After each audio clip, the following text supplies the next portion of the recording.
Let's go. Rocket launched. Could you tell me how you get into Dota or how you started playing Dota? It was like a challenge for me. When I was a teenager, my brother said that girls can't play Dota. Later I learned and proved him wrong. I started playing Dota 10 years ago in 2014. After I was watching TI4 with my friends, I just decided that I want to try to play this game because it looks fun and all this esports scene looks also so interesting. So I started playing Dota. It was quite a long time ago, back when I was in university. I just had a uni friend introduce it to me, and it was, I don't know, just a nice way to be able to hang out outside of uni.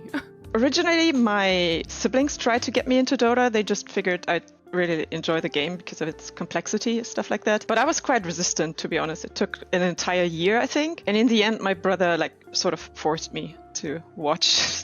He just invited me over and forgot to mention that there was TI literally projected onto the wall. So there was no escape really. And I was a bit miffed. But yeah, after a few hours, hard to escape. When did you start cosplaying then? Or were you cosplaying before you even got into Dota? Actually, it was Dota itself that made me start cosplaying, really. I never considered it before, never even thought about it. And then when I was going to go to my first LAN event, which was ESO 1 Frankfurt 2015, those months coming up to that, I was excited for it, but there was nothing I could do, right? It was just, there was so much time to get through. And I thought, make a costume. And then I didn't see myself as a cosplayer, right? I was just a Dota fan and I thought, let's do something fun. I started playing when I was in high school. I was kind of a frustrated gamer because my parents never really allowed me to play video games when I was a kid, because it's called Game Boy, right? So it must be for boys. And we love this type of thought process. So I basically got my first laptop when I was in high school, and I was like, oh, what games could I play on my laptop? And then I saw some of my friends were playing Dota, so I was like, this sounds like a very chill first PC game to play. Let's try this one. So there you go. That's how I started playing Dota. It all started during the pandemic, actually, for lots of people I know. When I no longer had to commute to work and university, I had lots of free time. So I met this guy, Becky, who's a streamer, and he played Dota. And I was like, I like this game. And he made me watch True Sight, and he taught me a little bit of it. And that's basically how I fell in love with the game. How long have you been in the scene? I got acquainted with Dota a long time ago, about 11 years. But I've been in the professional media scene for a little over 1 year. I'm in the scene already for almost 3 years. I started working for Team Secret as social media manager in 2021, and first I was working on for Reba and Vicky, and now also doing content for TikTok and help with other socials when it's needed. 2 years. Yeah, I think as of January, it's been 2 years, because my first thing was SEA DPC in 2022. Yeah, that was my first big thing. I did online qualifiers for TI10, so I guess maybe that would have been the first appearance, but in terms of being full-time and really dedicated or having a spot in Dota, it was 2 years ago. So I think the first times I played Dota was actually a little bit after high school, because I think it was around 2015 or something like this. But then I was not really into the game so much, or not as much as I am now, I guess. But I started actually working in Dota after TI9. I was doing some interviews and stuff for online media, which was at the time Gozu Gamers. Shout out to Gozu Gamers, specifically to Pandora. I was very passionate. I was very broke, and I was like, okay, let's see if I can also make a living out of the things I actually like, because that sounds a lot more fun. So yeah, that's kind of how it started for me. Or that was my first contact with the professional Dota scene. I started properly following OG, and I joined their Discord server in 2021 in January, and then a couple of months after that, in May, June, I became moderator in their server. So that was my first approach with OG as a moderator on their server before I became full-time staff with them. Okay, what was the hardest moment for you to join the scene and to be in the scene? Honestly, it's a lot of changes of my activity, of my work. It was big changes. I used to be a Dota player, cosplayer, a blogger, and now I'm also a host on the broadcast in the analytics studio. I think they were like almost no hard moments for me in the scene, but I think the hardest part for all of us, especially social media managers, content creators, analysts, I think it's the time of the games that sometimes you need to wake up too early, sometimes you need to go sleep so late. It's like affects on your sleep schedule and on how you feel. I think it's the hardest part. But my toughest moment was between TI 11 and DPC 2023-201. I took about 3 months off of hosting, and to come back, I felt like very rusty. It was kind of hard to get back into the groove of things. But leading up to this tour, I had gotten a lot of like DMs or people tweeting at me like about my weight, kind of calling me like quite chubby and stuff like that. And it's like, whatever, it didn't really get to me that much, but you know, I did kind of start taking my health a little bit more seriously, and I did end up losing weight because of that. And then I came on camera in 201, and I guess on camera it just looked like I had lost marginally significant amount of weight. And then I started getting like more DMs saying that I was like a skeleton now. Like, it's not easy to ignore it, you know, like if I was saying something like, oh, I'd read these comments online on like Reddit or something, it'd be like, you know, stop going on it. But it was mixed with like a lot of people kind of comment on my weight and what had happened, and yeah, just like comparing me to Shiva a lot as well, I think happened quite a fair bit. And so it makes you question, like, am I ready to step into this? Like, this was such a big jump for me. Am I actually prepared for it? There was a lot of self-doubt about if I wanted to continue, like where I wanted to go with it, how, like what the longevity in this role was. And it was tough. I think that tour was probably one of the toughest 4 weeks of my life. It was really hard. I get emotional thinking about it now. It was a really tough time in my life, I think.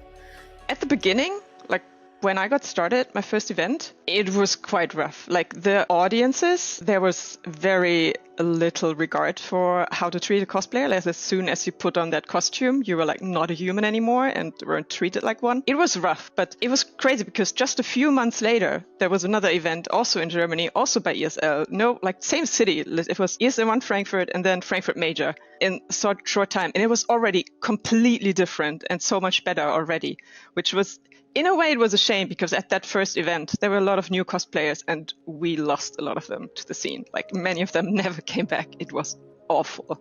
So that coming into the scene, that was the hardest one.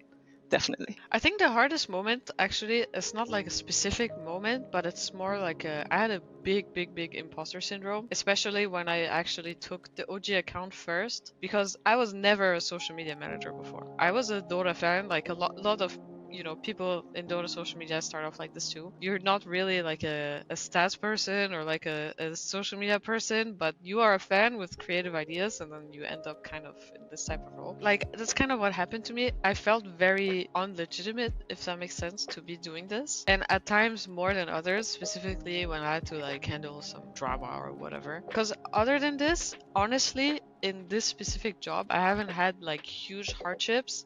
Aside from moments where I'm like, whoa, this is actually a real profession and I need to step up my game because there's a lot of knowledge that I do not have. So yeah, was probably the hardest part of it, I guess.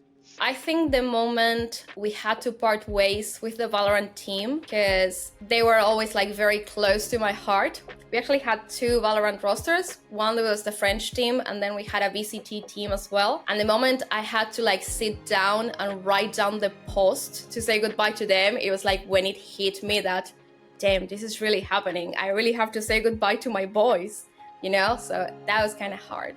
I'm sorry. I didn't want to bring up any bad emotions or anything. Did you consider to quit your job? Yes, of course. I thought that I wouldn't cope, that I would let people down, myself down. There were many doubts, difficulties. They still exist, but now I'm learning to overcome them. I'm learning not to be afraid to fall, get up and move on. No, I never want to quit, and I appreciate this chance that I've got to work in esports. Yeah, it was really bad. Yeah, I mean, like, I don't even know if this is gonna be kept in or no, but you know, like every day we would finish work, and they were sometimes really long days. Like we were doing 3 best of threes a day. Was it 3, 4? I think it was 3 best of threes a day. I'm pretty sure it was 3. 3 sounds about right. But, you know, if 3 series go 3 games, it's upwards of 12-hour days, essentially. And it was really wearing on me. I think I wasn't getting enough sleep. And so, you know, you would just put in this massive shift. You got like all the hair and makeup you have to do beforehand. So they really were like quite long and exhausting days. And then I just come home and I just like cry, or like in the hotel, and I would just cry and I'd cry and I'd be like, this is the worst thing I've ever done. Like, why have I done this? You feel like very isolated and very alone. I was lucky enough that only after like a couple of days, the other talent around, you know, I just kind of like reached out to them and talked to them, and they were all very supportive and there for you. But there's still only so much other people can do for you to help you like push through the outside noise. You know, they don't block it off completely. So there's still a lot of like personal development that you have to go through to be like really sure of yourself. And it's not easy. Some days it still falters where I'm not sure of myself. But I think overall it was a net positive for me. I think I never wanted to quit because of people's reactions or anything. There was definitely times where it was just hard to get anything done because like the time commitment and the financial commitment to make big costumes is pretty big, and you know, you don't get that back usually depending on the situation. So in times where it was especially rough financially for me as a student, it was definitely always like on the edge. But for the most part, the consideration was always not so much do I quit cosplaying, to be honest. It was always the consideration of do I leave Dota? There aren't that many opportunities in Dota. So, I mean, in the end, I'm still here, right? Still doing Dota. Yeah, sometimes it's tempting because there's definitely more opportunities in other scenes. That's just a fact. Yeah. What's your favorite part about your work then? Now we talked about the bad things, but what inspires you? What's positive about it? I love all parts of my job because I enjoy.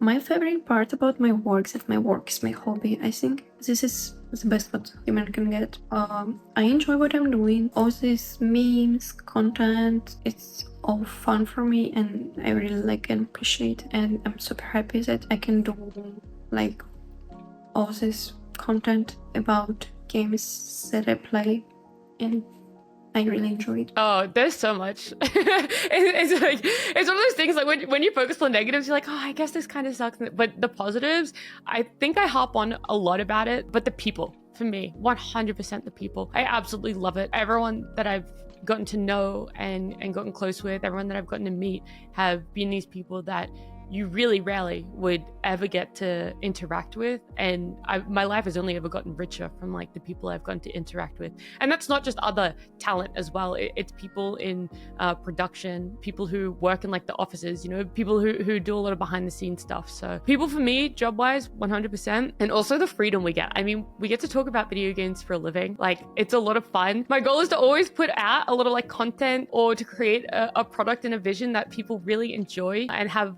a lot of like entertainment value from. And so that's also positive for me, is that we get all of these tools to create almost whatever we want to put in front of the viewers. And at the end of the day, like when people really enjoy what we put out, like that's what I love. I'm just like, this was a hit, this was a success, like people loved this content that we did.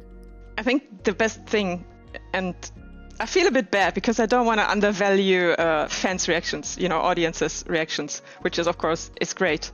But I think the thing that really gets me, if you have a new cosplay in the scene and they come tell you, like, I did this because I saw you, that is so crazy. Like, sometimes that happens, and oh god, now I'm tearing up, that's embarrassing. But like, that's honestly crazy because like it's such a commitment. You know, cosplaying is, of course you can do it low-key. Like, you know, there's all sorts of cosplay and there's nothing wrong with doing it more casually. But in the end, it will always be a commitment, a time commitment. It's also, you know, at events, you can do other things. You can hang out with people, watch the games, or you can spend the entire day in costume and be a little miserable as well. So it's a huge deal. So when people say like, yeah, I saw you and that looked really cool, I want that. That really gets me. Okay, I have two, if that's allowed. The first one, I think, ironically, was OG beating Tundra in the TI-10 qualifiers. That was a very intense day. It was the first time also with me as the like social media manager that like there was a, you know, very high hype, like competitive moment. So that was pretty cool. The second hypest was when they won the Stockholm major. I mean, this was like the first LAN in years. It was just great. Honestly, it was just really fun.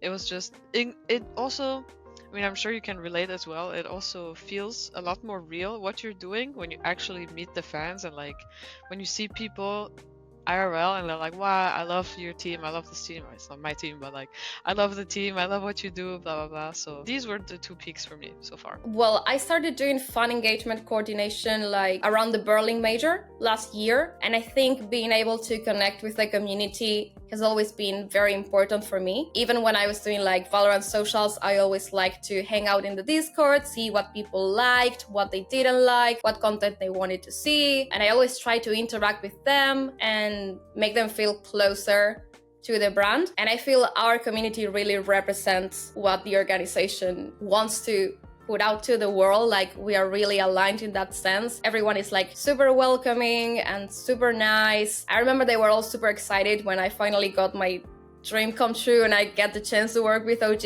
Like, everyone was vouching for me to do so that really meant a lot to me. Do you think there are harder challenges for women in the scene? I think not. There just aren't enough of us, and some girls maybe just afraid, maybe just don't like to show themselves. A lot depends on the person and on his readiness.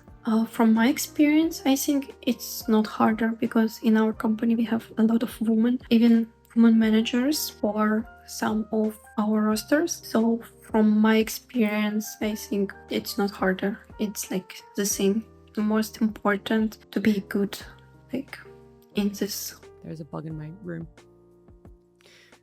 I'm just watching it fly around. All right. Please don't ruin my shot, okay? Please. Did it just land on the lens? Are you serious right now? What was I gonna say? I actually lost my train of thought. Challenges. Yeah.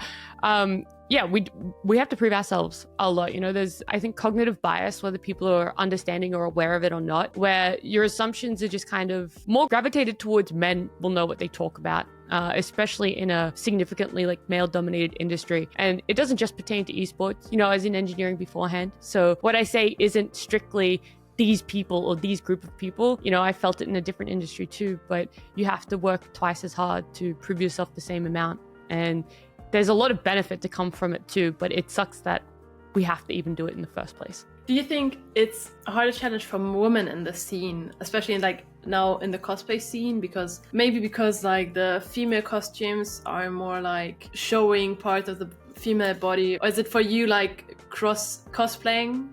Do you call it cross cosplaying? Just crossplay works. Okay, just crossplay.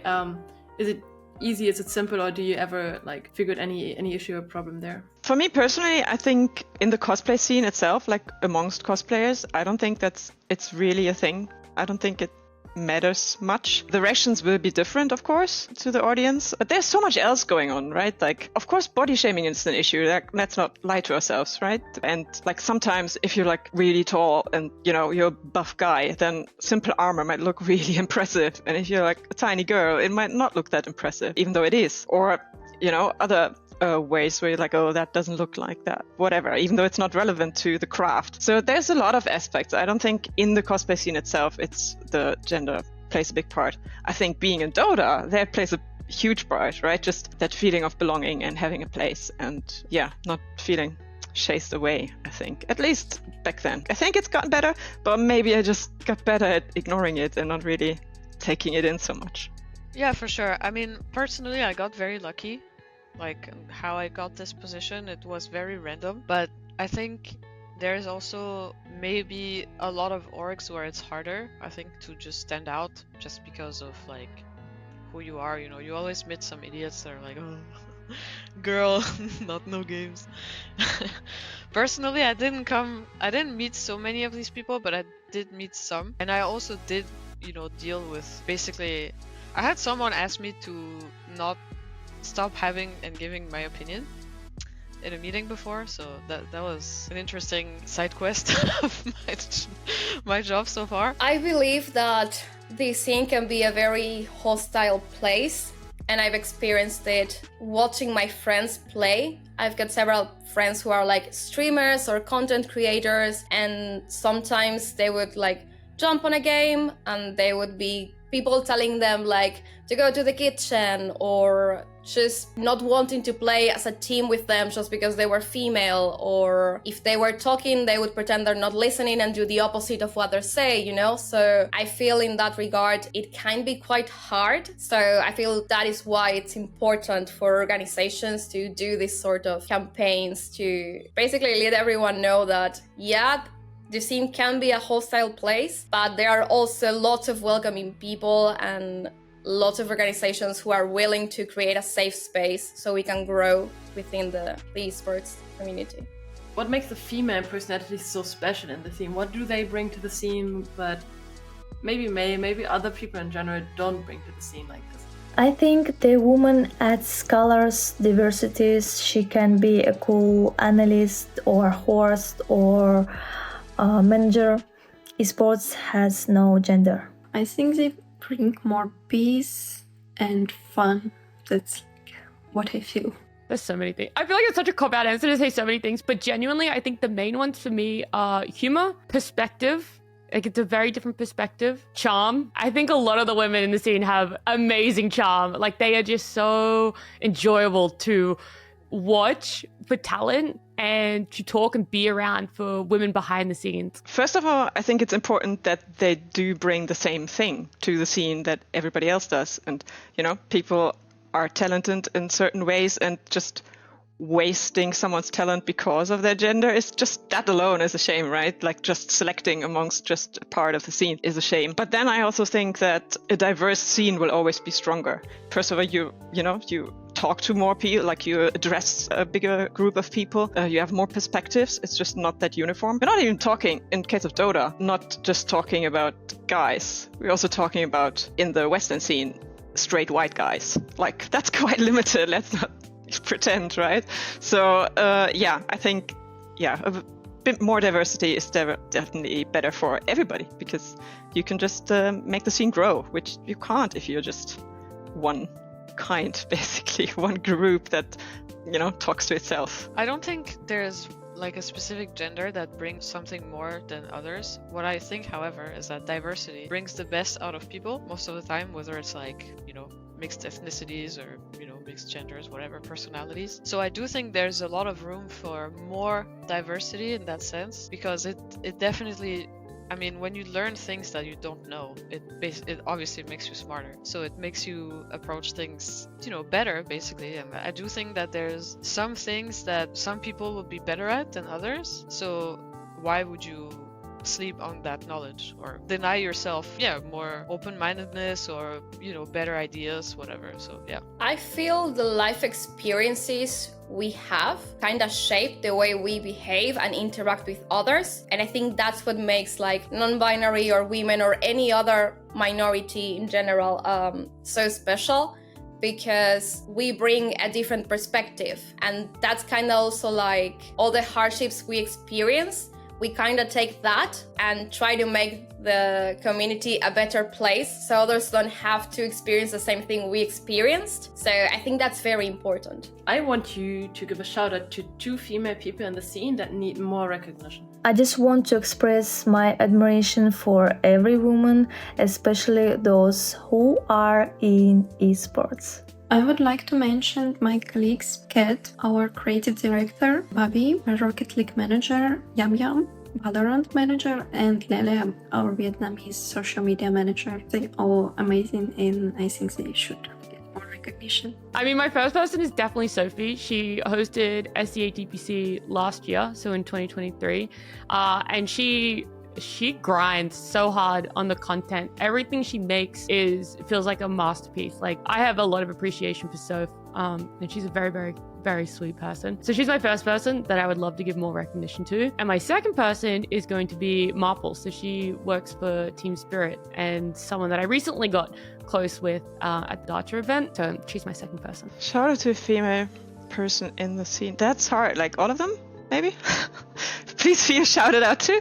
But if I have to choose one, I was thinking the other day, maybe that's not fair because obviously everybody knows her. But just the other day, I was thinking I really miss Moxie casting, so shout out to her, miss you, girl. And also I was thinking, obviously she's not that present in the scene right now, but Kelly of Alliance, she was hugely important to the few women back in the days, basically in the dark ages when I joined. Which back then I felt I was already late in the scene, right? Like. Thought it was a big thing already, but when I think back, it was quite different. And I think, yeah, she was hugely important. So shout out to her. For some reason, the first person that comes to my mind is the team manager of Team Liquid, Chloe. Even though I think I interacted with her like only once or twice, but she's really funny and really smart. I don't know. Yeah, I think she's just really cool, and people overall just don't pay attention to team managers that, you know, they do tremendous work for us out there. So, yeah. Shout out to her. I mean, honestly, shout out to you. Shout out to, you know, Inga, the social media manager of Tundra Esports, because I think you do tremendous work as well. It probably should be a lot more, you know, praised and recognized. So. I'm gonna give a shout out to Manon Merlos. She used to do human resources at OG. She was like the first person I ever interacted with, and she was always super welcoming, and she made me feel very secure about what I was doing. And as a first-time comer, that really meant a lot to me. And then I would particularly like to give a shout out to a friend of mine who's kind of like the reason why I got into esports, Suga. She's a streamer, content creator, and she's currently working with Riot on the VCT production. She's a host and analyst for them. And it was thanks to her streams that I first approached the esports world. What's your advice to women in esports? Believe in yourself, enjoy what you do, and be brave. Don't be scared that mostly in the scene work like men. Don't be harsh on yourself. It's going to be so easy to beat yourself up over the smallest things, and it's never going to be worth it. Do what you love. Trust yourself and like be yourself. Chase your dreams. Я считаю, что больше внимания заслуживают Боёвый, Фруктовская и Косточка. Советую всем оставаться очень позитивными. Thank you everybody for watching. I hope you really enjoyed this video and that you get some insights into what these people think in the scene, how we can make it better. Again, a shout out to all the women in esports, and I hope you have a fantastic day.